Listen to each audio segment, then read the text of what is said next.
Boa tarde, sejam bem-vindos. Apresentamos uma vez mais um novo episódio do podcast A Guerra dos Mundos, do jornal online The Blind Spot.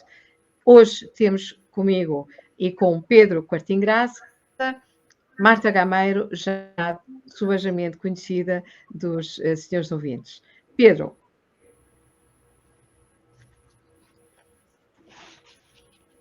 Boa tarde. Muito obrigado uma vez mais, Marta Gameiro, médica dentista, autora deste livro que está aqui na imagem, Verdades Inconvenientes. Poderia ser, por exemplo, Mentiras Convenientes. Era uma alternativa de título, não é verdade? Verdades Inconvenientes ou Mentiras Convenientes. Poderíamos jogar com um caso ou outro. E, no fundo, a pergunta que lhe colocava é: que livro é este? Quando é que este livro sai? Ele aparentemente não, ele já está disponível, como se vê na imagem, e até parece ser um livro bastante volumoso.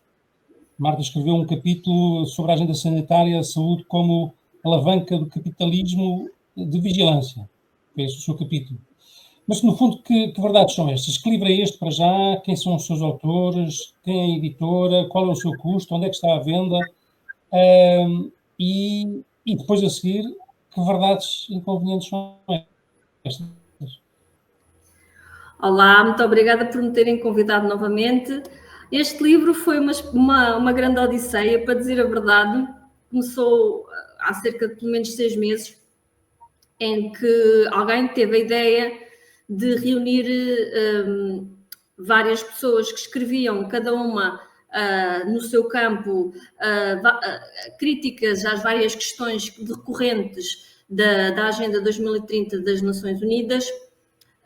E essa pessoa resolveu juntar os autores todos e tentar criar um livro que agregasse de maneira muito, muito simplificada e que qualquer pessoa pudesse pegar nele e, a partir daqui, ok, estas são as bases, a partir daí fazer a sua própria investigação, mas a crítica está aqui. Eu fui convidada porque andava a escrever sobre tudo o que tinha acontecido durante a pandemia. Outras pessoas também foram convidadas que também refletem sobre isto. Vou aqui ler porque eu não sei de cor. Há o Frederico Carvalho, que escreve, é jornalista, escreve sobre o grupo Bilderberg. Ele é bastante conhecido por falar sobre estas questões. Fala também no capítulo 2, temos a Maria Helena Costa. Ela é autora e cronista do Observador, fala recorrentemente sobre as questões da ideologia de género.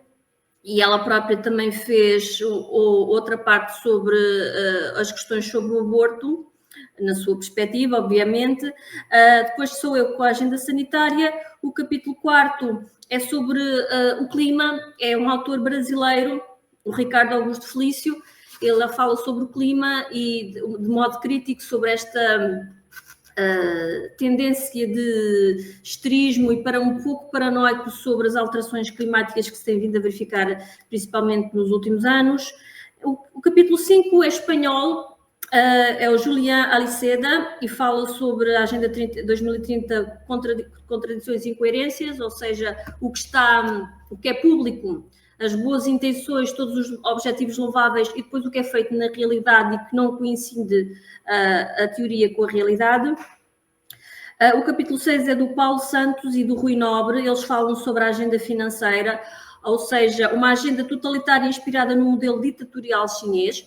Ou seja, as pessoas talvez não sabem, mas atualmente as empresas, para conseguirem financiamento, precisam de obedecer a certos critérios e esses critérios andam a ser cada vez mais restritos e muito direcionados para a implementação de certas questões, de modo a implementar mudanças na sociedade. Isto é real, isto existe, é um pouco a razão porque parece que atualmente todas as empresas aderiram à chamada cultura woke. É muito interessante, aconselho que leiam.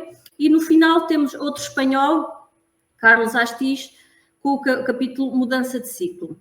E foi um trabalho conjunto, ao longo de cerca de 6 meses, em que andámos também à procura de editoras que tivessem a coragem de pegar neste livro e lançá-lo no nosso mercado.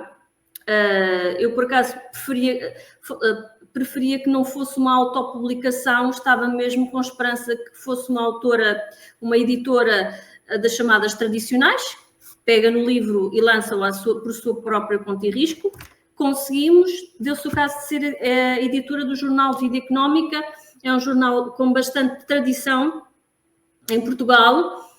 Teve a coragem então de se meter nesta aventura connosco e supostamente, segundo o que isto foi lançado no passado dia, se não estou enganada, 28 de novembro, já está à venda online e a editora recentemente confirmou que na próxima semana, ou seja, na semana do 10 ao 17, os livros entrarão então nas livrarias. O livro físico poderá comprá-lo numa livraria perto de si.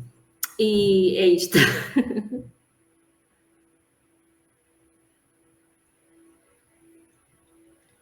Muito bem. Está então e já agora... Mónica, faz favor. Ok. E já agora... Sim, obrigada, Pedro. E já agora, na realidade, como é que esta agenda sanitária, ou melhor dizendo, desde quando é que esta agenda sanitária, na tua opinião, existe? E, muito rapidamente, quem está a defini-la exatamente? Porque nós sabemos que no final da década aliás, no início da década de 2000, surgiu o chamado capitalismo filantrópico, não é? Que parece ter tomado um papel fundamental na identificação das agendas, nomeadamente da agenda sanitária. Portanto, uma coisa é a agenda sanitária antes desta era filantrópica, e outra coisa, se calhar, terá sido a agenda sanitária pós-era filantrópica. Quer explicar um bocadinho? Obrigada. Eu começo este capítulo um pouco por tentar explicar exatamente o que aconteceu no ano 2020 e o caos que se seguiu e como é que, por uma série de casualidades, mal-entendidos e questões muito pouco esclarecidas, enverdámos por este modo de gestão da pandemia muito à semelhança ou igual ao modelo chinês. Efetivamente, é verdade, esta gestão militarizada, como eu chamo, das pandemias, é algo que já acontece, vão fazendo simulações, já é mais ou menos, penso que já é mais ou menos público, ou pelo menos já é do conhecimento um pouco geral, que nos Estados Unidos quem geriu a pandemia foi o Departamento de Defesa, ou seja, foram os militares que estiveram à frente disto, e as farmacêuticas juntaram-se para, enfim, fazer uma amostra de um produto farmacêutico. Os militares fazem simulações de hipóteses que possam acontecer. E os militares já fazem isto, pelo menos a questões da guerra biológica, ou de um agente que entra em circulação e que tem que ter qualquer coisa para ele, já fazem simulações e hipóteses sobre isto desde os anos 90. E que foi alterando, inicialmente era com a varíola, e depois foi gradualmente passando para o coronavírus. O que é que aconteceu? A partir de 2017, a Fundação Bill e Melinda Gates começa a financiar, a ser o financiador principal deste tipo de simulações. Eu julgo que um pouco para fazer marketing, implantar a ideia, criar um mercado, ou seja, a Fundação Bill e Melinda Gates tinha investido muito na tecnologia de mRNA. Aliás, o próprio Sr. Bill Gates disse publicamente numa entrevista em Davos que era o melhor investimento que tinha feito a nível de retorno, que tinha conseguido tornar as vacinas rentáveis, e ele então torna-se o principal financiador deste tipo de simulações que aconteciam. O que é que também acontece? É que também a Fundação Bill Gates é também uma das principais, se não a maior, através de tanto subsídios diretos como subsídios através de outras empresas, um dos maiores investidores na OMS. O que é que aconteceu em 2020?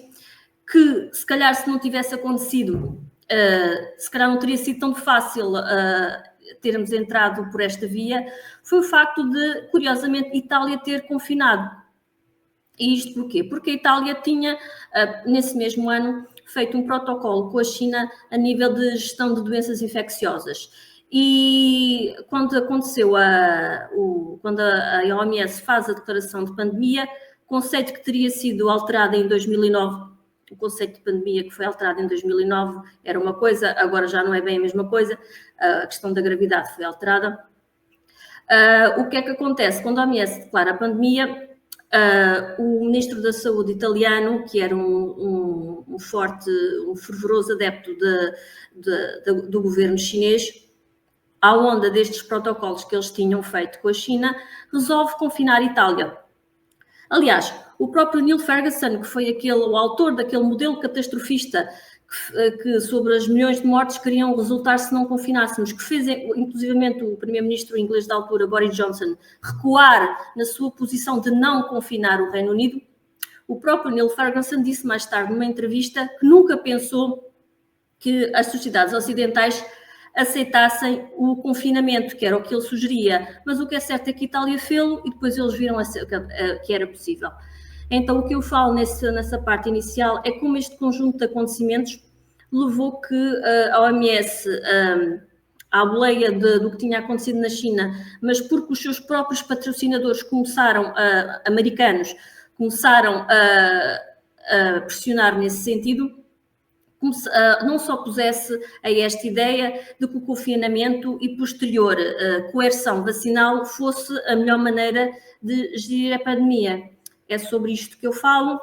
Também é público que a gestão da pandemia não foi feita pela OMS. A OMS delegou essa responsabilidade em 4 fundações público-privadas, mais uma vez a Fundação Bill e Melinda Gates, a Gavi, cujo presidente é o português Durão Barroso, o CEPI, que também é uma organização público-privada direcionada para as vacinas, e a Wellcome Trust, que é o equivalente à Fundação Bill e Melinda Gates, mas o equivalente em inglês é um dos financiadores mais antigos da Organização Mundial de Saúde. O que é que acontece? Tanto o CEPI como a Gavi são subsidiárias da Fundação Bill e Melinda Gates. A fundação tem assentos na direção permanentes e influencia estas decisões, de maneira que tenhamos muito poucas pessoas a decidir a gestão da pandemia em nome de uma organização internacional chamada OMS. E é isto um bocado que eu começo a escavar no capítulo, na minha parte, e a tentar questionar o porquê. A gente consegue perceber a parte das farmacêuticas de quererem vender isto, esta nova metodologia, a técnica, que é a tecnologia de mRNA, que andava a tentar entrar há anos no mercado, mas que não conseguia autorização. Mas não conseguimos entender todas as outras coisas que aconteceram a este Estado totalitário que foi imposto durante 3 anos. E foi um bocado isso que eu tentei.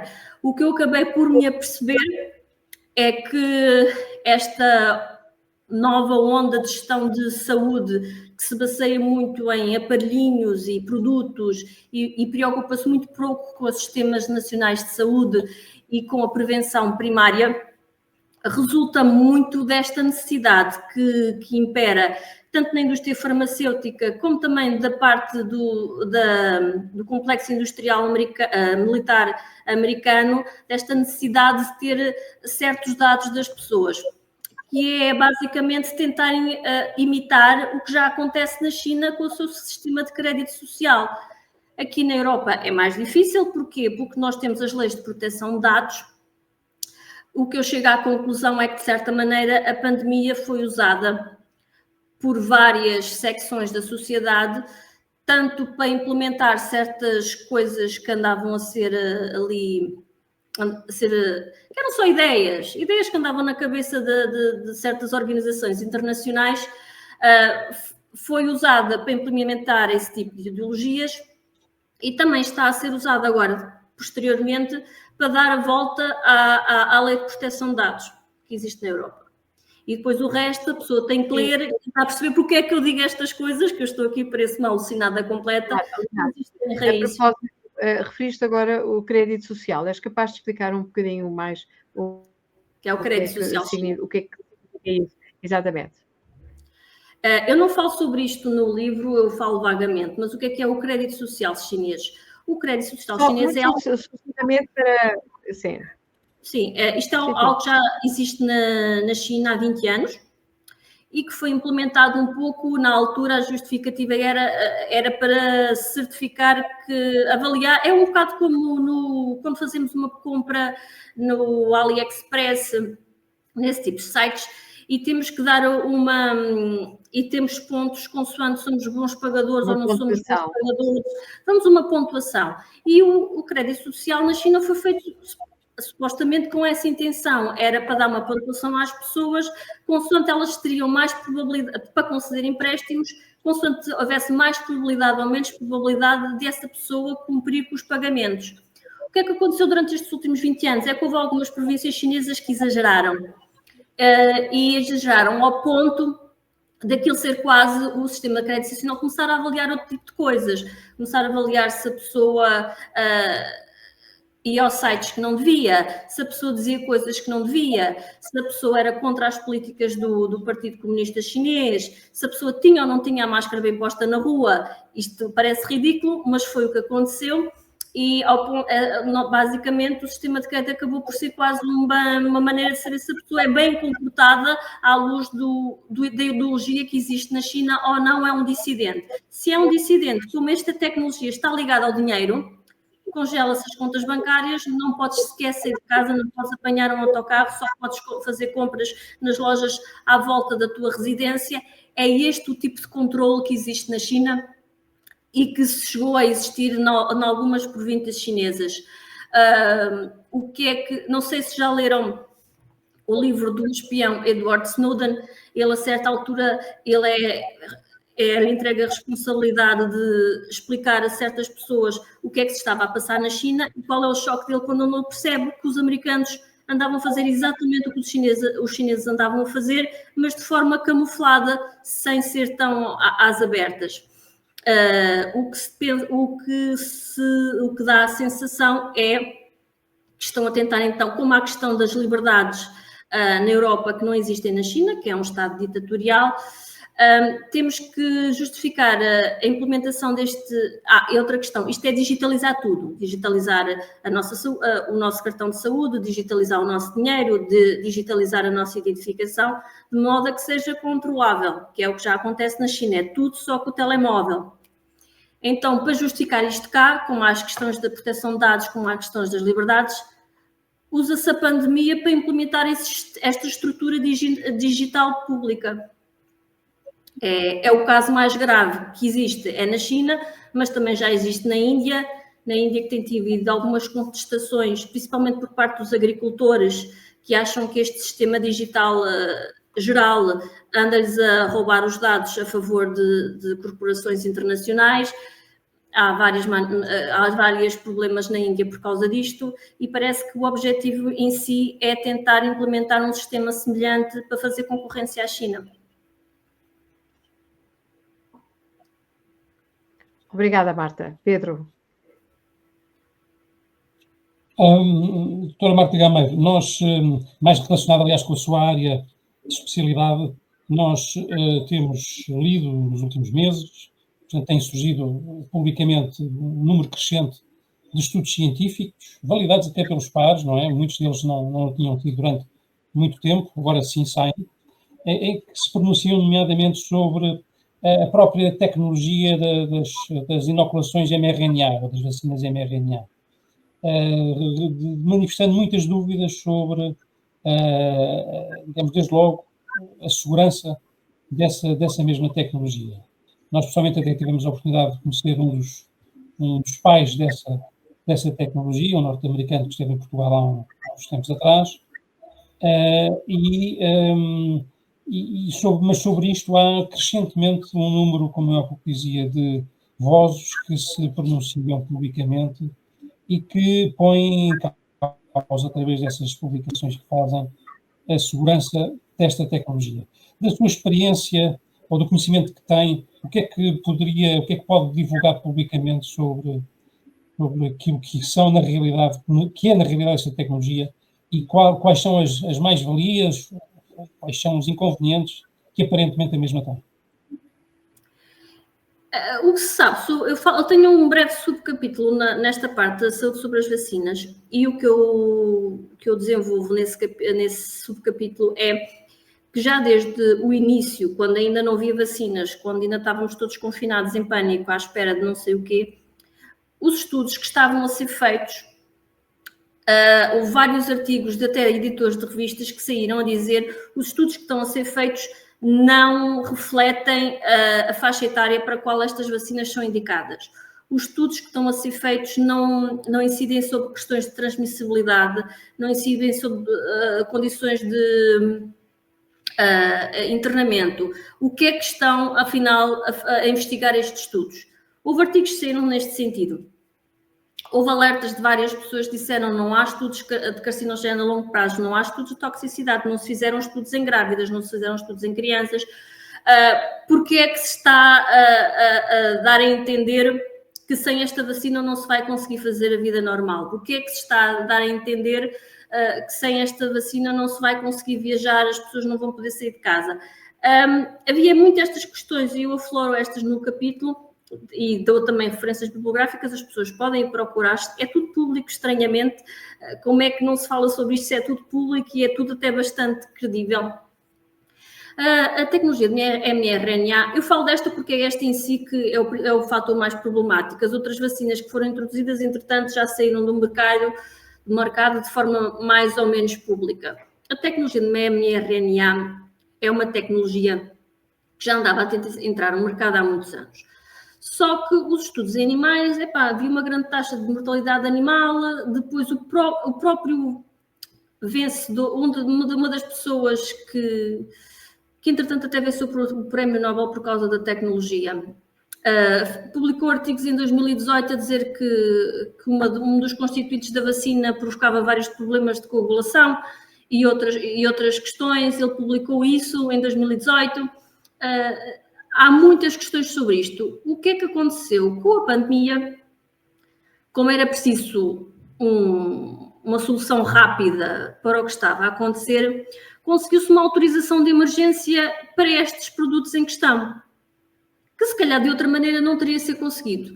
Há essa hipótese nos círculos da resistência, como eu costumo chamar, em que um bocado este pânico que foi construído à volta da pandemia teve muito a ver com a necessidade de passar esta plataforma, que permitia o quê? Permitia, lá está, que as vacinas antes disto eram um negócio muito pouco lucrativo, apesar do que possam pensar, a vacina da gripe não dava dinheiro quase nenhum, portanto, dentro do que é expectável para o investimento que se faz. E as próprias patentes de vários produtos, ou seja, não tem havido muita inovação em farmacêutica nos últimos anos, as patentes estão a cair, eles fazem lá umas maroscas e salta outro produto que é parecido com o anterior, mas é uma nova patente, portanto ainda conseguem lucrar qualquer coisa. A plataforma de mRNA, de alguma maneira, permite revolucionar o negócio das patentes e permite dar mais lucro às empresas farmacêuticas, mas não passava e isto foi uma forma dele passar. Essa é a questão financeira da coisa, até porque isto tem financiamento do governo norte-americano, tem muito financiamento privado, isto já mexe com muitas... já é too big to fail, já chegou-se a uma coisa era muito grande para falhar. Entretanto, o que é que se vem tido a descobrir ao longo dos tempos? Houve logo a questão das miocardites abaixo dos 40 anos, que eram mais prevalentes em rapazes, mas que, segundo os dados da Pfizer, já era perceptível logo nos primeiros meses, até com base nos dados do Robert Koch Institute alemães, das atas que subiram cá para fora, também logo nos primeiros meses já se sabia dos efeitos secundários que estavam a acontecer. Fecharam os olhos, enterraram a cabeça na parede e siga para a frente. Agora são cada vez mais evidentes, está sempre a ser coisas, já são evidentes problemas neurológicos, já são evidentes os cancros turbo, uma série de coisas que existe que se fosse outro produto já teria sido retirado do mercado.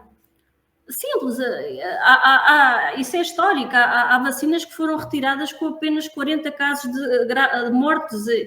É muito estranho e esta vacina de Covid, todas elas, mas segundo os dados americanos, logo nos primeiros meses teve mais reações adversas do que todas as vacinas nos 20 anos anteriores. Porquê é que não é retirada do mercado? Porquê é que não se para e não se estuda e depois se repõe? Porque isto provoca hesitação vacinal, esta insistência num produto que claramente provoca reações adversas maiores ou menores, não interessa, provoca, e não se esclarece. Agora, eu não digo que isto não possa ser um bom produto daqui a 20 anos. Nesta fase, tudo o que tem sido descoberto não me parece que seja. Ainda por cima, nos últimos meses, vários laboratórios independentes têm vindo a trazer a lume que têm encontrado contaminação dentro das vacinas de plasmídios, que é uma técnica que se usa para fabricar a vacina e essa técnica permite que haja contaminação de estruturas unicelulares que só podem estar em certos níveis para não serem consideradas tóxicas. Têm sido encontrados níveis muito superiores ao que é permitido, algumas dos quais a Pfizer nem comunicou às entidades reguladoras. Portanto, isto é preocupante, porque efetivamente o número de cancros, a incidência de cancro tem vindo a aumentar. Sai nas notícias, agora até a idade para fazer mamografias tem vindo a diminuiu.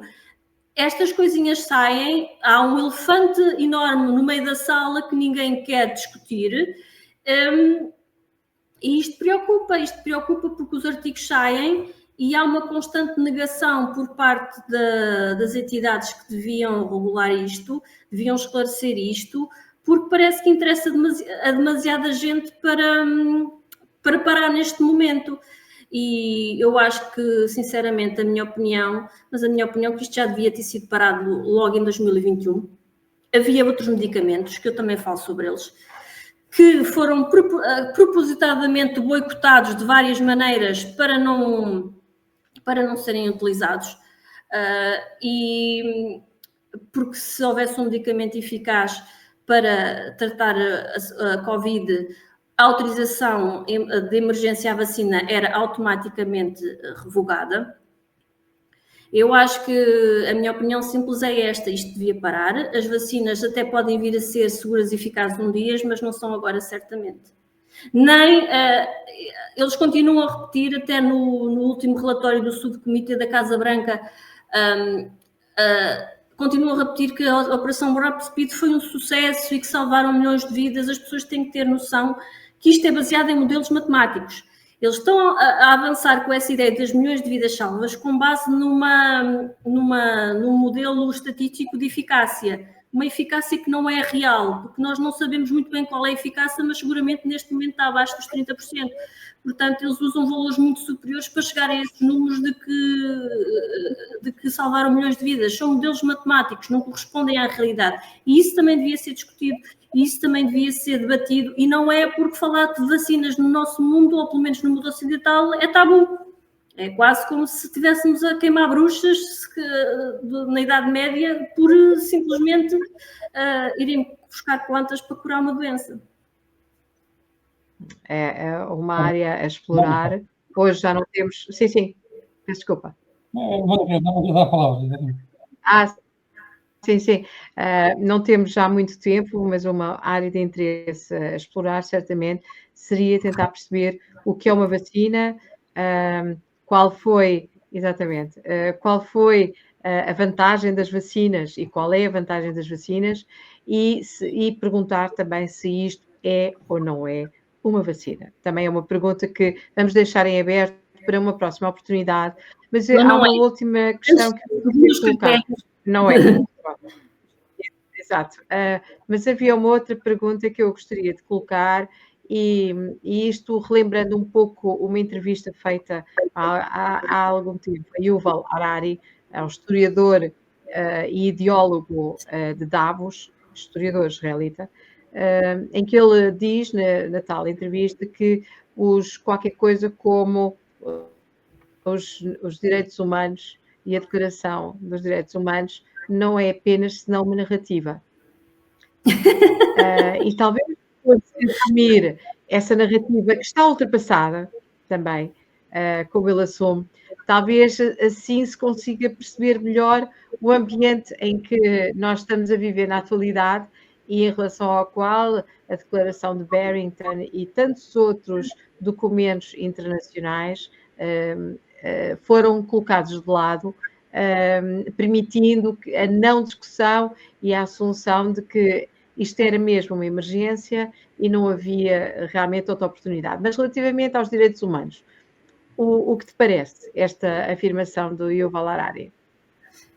Se faz quase parecer a teoria crítica da Universidade de Frankfurt, em que vamos questionar tudo e mais alguma coisa e que nada é real, tudo é uma percepção do homem. Enfim, os direitos humanos são direitos humanos, ponto final. E as declarações de Nuremberg, os códigos de Nuremberg, foram feitos por alguma razão. E isto nunca passa de moda, nem como a doutora Ursula von der Leyen disse a dada altura, que se calhar os próprios códigos, a declaração de Nuremberg também já teria que ser revista porque já não se enquadrava. Não, o que está lá Exatamente, estava na altura de... É isso mesmo, estava na altura até, segundo as palavras dela, de passar para trás das costas os protocolos de Nuremberg, exatamente. Nós temos sempre aquela ideia que nós somos mais inteligentes que os nossos avós. Não somos, somos iguais. Temos experiências de vidas diferentes. Neste momento já temos mais informação, mas honestamente a informação já é tanta que já nem significa nada porque não sabemos interpretá-la, porque o mundo é muito mais complexo do que era há 100 anos atrás. Mas os direitos humanos são os direitos humanos e isto foi feito numa altura em que houve uma grande tragédia a nível mundial e foram feitos para que não se tornassem a repetir. Os direitos humanos não passam de moda nem estão desatualizados. Os direitos humanos são os mesmos em qualquer forma. Se calhar há uma dificuldade no mundo tão digitalizado de redes sociais de integrar estas questões, mas a base é aquela e não deve ser mudada. E há coisas, e a ética médica existe, não é como algumas pessoas da nossa sociedade portuguesa dizem que a ética é um empecilho e muitas vezes é um empecilho. Não é, é a ética que permite que o ser humano siga por uma linha de integridade, não é porque o ser humano consiga fazer coisas que se calhar as deva fazer, às vezes é melhor não as fazer, por muito evoluído e por muita inovação que pareça que faça sentido, de maneira que este tipo de direitos, quando muito são linhas orientadoras e não devem ser mexidas e não são nada narrativa, porque quer dizer, se fosse uma narrativa, isso é uma narrativa com muitos anos, aparentemente. Há certas questões da sociedade que agora parece estar na moda que temos que reformular conceitos e que os conceitos antigos estão fora de moda, que se calhar temos que ver isto por umas certas perspectivas. É assim, não, o ser humano vai ser sempre um ser humano com duas pernas, com o cérebro, com o coração, vai ser sempre um ser humano e tem que ter alguma garantia na sua dignidade que lhe permita viver uns com os outros, porque nós não somos máquinas. As máquinas também só funcionam mediante o que um ser humano lá mete dentro. Não acho que essa questão da narrativa, sinceramente, é divagar na filosofia para atingir coisa nenhuma ou para racionalizar coisas que não são racionalizáveis. Porque nós também temos muito esta característica. Estamos a seguir por uma via que nos deixa desconfortáveis, então racionalizamos aquilo ao extremo para tornar o inaceitável aceitável. E isso que foi o que aconteceu durante a Segunda Guerra Mundial. Reduzir a pessoa a números, o que é muito esta questão de usar tecnologia para tudo, é reduzir reduzir as pessoas a números, e o problema de quando se reduz as pessoas a números é que certas coisas começam a ser aceitáveis quando se deixa de olhar para o lado humano. Por isso de ser uma narrativa, isso é navegar na filosofia sem atingir lado nenhum. Muito bem, Muito obrigada. O nosso tempo está a chegar ao fim, o nosso e fundamentalmente o tempo da doutora Marta Gama que está a chegar ao fim. Agradecemos muito ter aqui estado, recomendamos vivamente aos interessados que comprem a partir da semana que vem o livro Verdades Inconvenientes, Marta Gameiro e outros autores. Marta Gameiro e outros autores. Desejamos muito sucesso também nas vendas do livro, sabendo que o sucesso das vendas corresponderá ao número crescente de pessoas que se informam e a informação adequada, correta, verdadeira é aquilo que se pretende para todos. Muito obrigado e até breve. Até breve. Muito obrigada, Marta.